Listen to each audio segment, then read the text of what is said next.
Welcome back students. आज का हमारा लेक्चर नंबर 6 जो पैरामीटर है। पैरामीटर को हम पढ़ने से पहले, समझने से पहले कुछ आज मैं ये आपको बता देती हूँ, close figure and regular figure. उसके बाद ये जो पैरामीटर है वो क्या है वो मैं आपको एक्सप्लेन कर रही हूँ। First, closed figure. ये क्लोज्ड फिगर क्या है? A figure with no open ends is a closed figure. Closed figure कोई भी फिगर हो, कोई भी फिगर, जैसे कि मैंने ऐसी ये फिगर दी है, ठीक है। तो ये a figure with no open ends, जिसका कोई भी एंड है वो ओपन नहीं है, सभी क्लोज है। यहाँ पे यहाँ से एंड पॉइंट जो है वो सभी कैसे है? क्लोज है, ठीक है। तो ये जो क्लोज हो गए तो इसको हम बोलेंगे क्लोज्ड फिगर। ये क्लोज्ड फिगर ऐसी भी हो सकती है जहाँ पे कोई भी साइड या किसी भी तरह का कोई ऐसे ओपन पोर्शन नहीं होता, सभी जगह से ऐसे बंद होती है, ठीक है। तो इसे बोलते हैं क्लोज्ड फिगर। क्या बोलते हैं? Closed figure. फिर से एक बार, a figure with no open ends is called closed figure, ठीक है। अब दूसरा हमारा पॉइंट जो है वो है regular closed figure. What is the difference between closed figure and regular closed figure? तो यहाँ पे जो क्लोज्ड फिगर था, तो पहले हम इसके बारे में पढ़ लेते हैं। रेगुलर क्लोज्ड फिगर तो वो क्या है? अ closed figure in which all the sides and angles equal. ऐसी क्लोज्ड फिगर जिसकी साइड्स, ऑल द साइड्स कैसी हो? साइड्स और एंगल्स इक्वल हो, तो उसे हम क्या बोलते हैं? Regular closed figure. जैसे कि स्क्वायर, यहाँ पे रेक्टेंगल, ट्राइंगल, ठीक है। तो ये सब कैसे है? जिसके उस सभी ये फिगर में आप नोट डाउन कर सकते हैं। तो यहाँ पे सबकी साइड है, ठीक है। और जो क्लोज्ड फिगर थी उसमें साइड वर्ड्स यूज नहीं किया गया। साइड हो भी सकती है, नहीं भी हो सकती है, ठीक है। तो ये डिफरेंस है इन दोनों के बीच का, कि इस क्लोज्ड फिगर में साइड नहीं होती और ये जो रेगुलर क्लोज्ड फिगर है उसमें साइड होती है, ठीक है। अब हम आगे बढ़ेंगे पैरामीटर की ओर। Then what is the meaning of parameter? जैसे कि मेरे पास ये डस्टर है, ठीक है। तो ये डस्टर की ये वाली साइड और ये वाली साइड, ये और ये, ठीक है।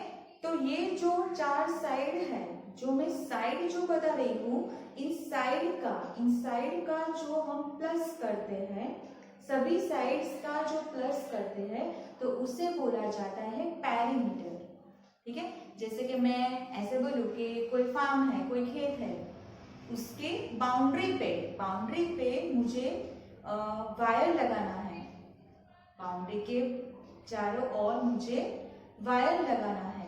तो ये जो बाउंड्री वर्ड मैंने यूज किया कि जिसके आगे पीछे हम ये जो वायर लगाने वाले हैं, उसके मेजरमेंट के हिसाब से उस सभी साइड का प्लस करके हमें पता चल पाएगा कि हमें कितना वायर चाहिए। अदरवाइज ये जो फार्म है, फार्म की पैरामीटर क्या है, ठीक है। मतलब पैरामीटर का मतलब क्या होता है? आपको कोई भी फिगर दी गई हो, साइड वाली कोई भी फिगर, रेगुलर क्लोज्ड फिगर कोई भी दी गई हो, तो उनकी सभी साइड्स का जो हम प्लस करते हैं तो वो होगा उसकी पैरामीटर, ठीक है। यहाँ पे बताया गया है parameter is the distance covered along the boundary forming a closed figure when we go round the figure once। मतलब कि जो कोई भी आपको साइड वाली कोई भी फिगर दी गई हो, उसका जब हम प्लस करते हैं तो हमें उसकी पैरामीटर मिलती है। जैसे कि यहाँ पे देखा जाए तो यहाँ पे स्क्वायर है, मान लो कि यहाँ के ये मेजरमेंट है 4 सेंटीमीटर, स्क्वायर है, तो सभी साइड सेम होगी। ये भी 4 सेंटीमीटर, ये भी 4 सेंटीमीटर और ये भी 4 सेंटीमीटर।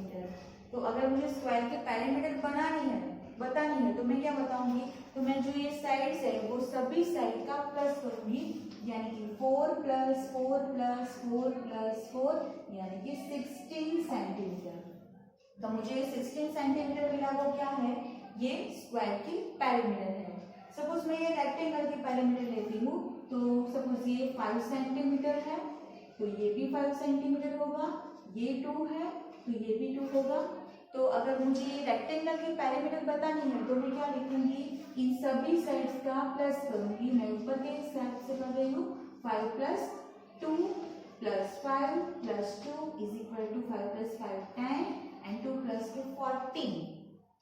ठीक है, तो ये क्या हुआ, रेक्टेंगल के पैरामीटर हुए। इन शॉर्ट पैरामीटर के अंदर क्या होता है, पैरामीटर यानी कि आपको कोई भी रेगुलर क्लोज्ड फिगर दी गई हो तो उसकी सभी साइड का हमें प्लस करना है। ठीक है, इनमें से ये जो है आज मैं आपको बताने वाली हूँ, ये स्क्वायर और रेक्टेंगल की फॉर्मूला पैरामीटर को फाइंड करने के लिए।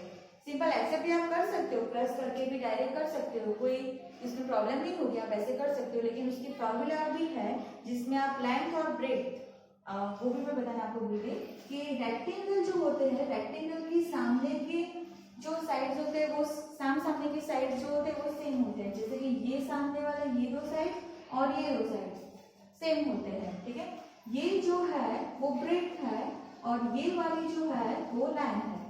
ठीक है, और स्क्वायर के अंदर सभी साइड्स सेम होते हैं।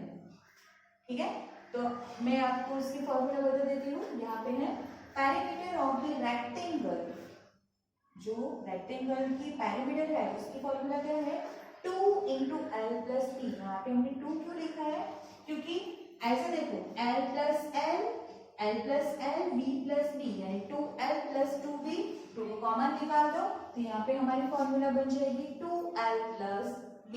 ठीक है, वैसे पैरामीटर ऑफ स्क्वायर, स्क्वायर के पैरामीटर क्या है, तो हम जानते हैं पैरामीटर यानी सभी साइड्स को हम प्लस करते हैं। लेकिन यहाँ पे साइड जो है वो स्क्वायर की है, सो स्क्वायर में सभी साइड सेम होते हैं, तो हम डायरेक्ट ही लिख सकते हैं 4 × साइड। ओके, समझ में आया। इसका मतलब आपको सिर्फ और सिर्फ इतना याद रखना है। अगर आपको ये तो ठीक है, आपको अगर रेक्टेंगल या स्क्वायर दिया गया हो तो आप सीधे ही इसकी फॉर्मूला लिखोगे और फॉर्मूला लिख के आप इसे सॉल्व कर दोगे। लेकिन अगर आपको स्क्वायर और रेक्टेंगल के अलावा अगर कोई भी रेगुलर क्लोज फिगर दी गई है तो आप उस सभी साइड्स का प्लस कर दो तो आपको उसकी पैरामीटर मिल जाएगी।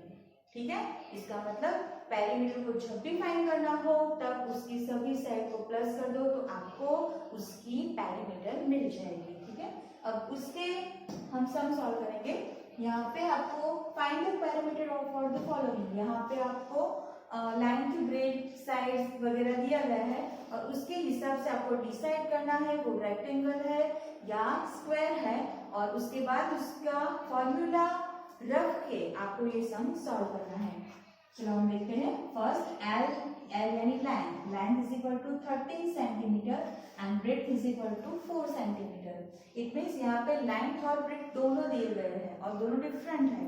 अगर लेंथ और ब्रेड्थ दोनों सेम है तो हम समझ सकते हैं कि वो स्क्वायर हो सकता है, लेकिन यहाँ पे लेंथ और ब्रेड्थ दोनों के नंबर्स भी डिफरेंट है, तो हमें पता चल जाएगा कि वो रेक्टेंगल है।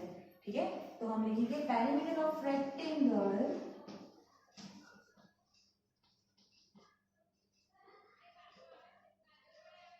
इसकी फॉर्मूला क्या है, 2 × L + B। तो यहाँ पे 2L की जगह पे हम लिखेंगे 13 और B में लिखेंगे 4। 13 + 4 तो यहाँ पे बन जाएगा 17। सो हमारा आंसर आएगा 17 × 2 = 34 सेंटीमीटर। यहाँ पे आपको खास वो देखना है कि ये जो यूनिट है 13 सेंटीमीटर, B 4 सेंटीमीटर, यहाँ पे जो यूनिट है उसको आपको खास चेक करना है। यूनिट जो है वो सेम होने चाहिए, सेंटीमीटर तो सेंटीमीटर, मीटर तो मीटर। अगर डिफरेंट यूनिट है तो आपको उसे कन्वर्ट करना पड़ेगा। ठीक है, तो यहाँ पे पैरामीटर रेक्टेंगल की भी 34 सेंटीमीटर। आगे यहाँ पे सिर्फ और सिर्फ आपको S = 20 सेंटीमीटर दिया गया, मतलब आपको सिर्फ साइड दी गई है, तो आप लिख सकते हैं parameter of square, parameter of square = 4 × side यानी कि S। ठीक है, तो यहाँ पे 4, ये 20, तो 4 2 जा 80 सेंटीमीटर। ठीक है, आगे यहाँ पे आपको दिया गया है length is equal to 24 metre and breadth is equal to 10 metre. So perimeter of rectangle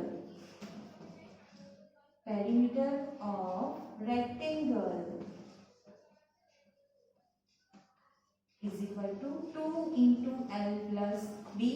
so यहाँ पे ये 2, हमारी लेंथ आ जाएगी 24 और ब्रेड्थ दी गई है 10। ठीक है, तो यहाँ पे 2, यहाँ पे 34 और यहाँ पे 68 मीटर। 34 2 जा 68। ठीक है, आगे यहाँ पे आपको लेंथ और ब्रेड्थ दी गई है। सो उसका मतलब ये हुआ कि आपको जो पेरीमीटर फाइंड करनी है वो शेप कौन सा है, रेक्टेंगल। ठीक है, तो पेरीमीटर ऑफ रेक्टेंगल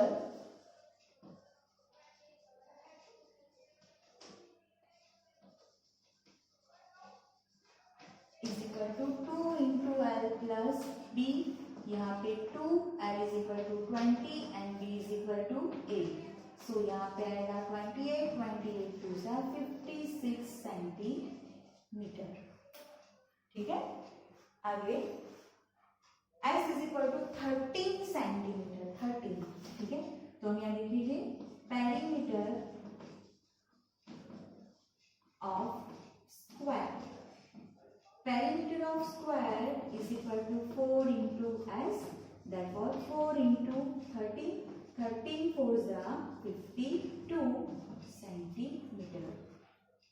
ठीक है, तो ये हमारे पेरीमीटर के सम सॉल्व हो गए। ठीक है, आपको सिर्फ और सिर्फ इतना याद रखना है कि जब भी आपको पेरीमीटर फाइंड करनी हो तो आपको जो बाउंड्री लाइन है, जो साइड्स है, उन सबका आपको प्लस करना है। पेरीमीटर यानी सभी साइड्स को हम प्लस करेंगे तो हमें उसका पेरीमीटर मिलेगा। ठीक है, थैंक यू।